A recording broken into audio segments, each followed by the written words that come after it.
ফুচকা আমাদের কাছে ভীষণ একটা প্রিয় খাবার এবং ভীষণ সহজলভ্য খাবার একটা, কিন্তু এই সহজলভ্য খাবারটা আমার কাছে কিন্তু সহজ হয়নি। এর জন্য আমি অনেকবার হতাশ হয়েছি। এবার আমি একদম কেনা ফুচকার স্বাদ আনতে পেরেছি বলেই বন্ধুরা আমি আপনাদের সঙ্গে শেয়ার করলাম।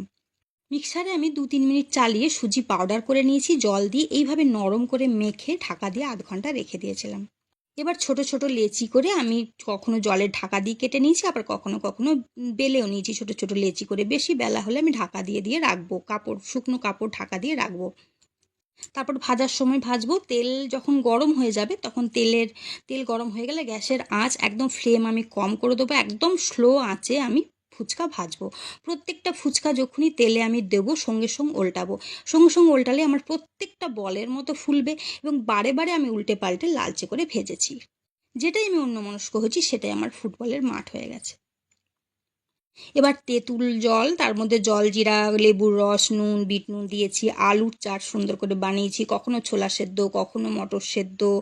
তার মধ্যে ভাজা মশলা, নুন, বিট নুন মেখে সুন্দর করে আলুর চাট করে আমি পলাশ পাতায় ফুচকা এনজয় করেছি। সেই কেনা ফুচকার স্বাদ।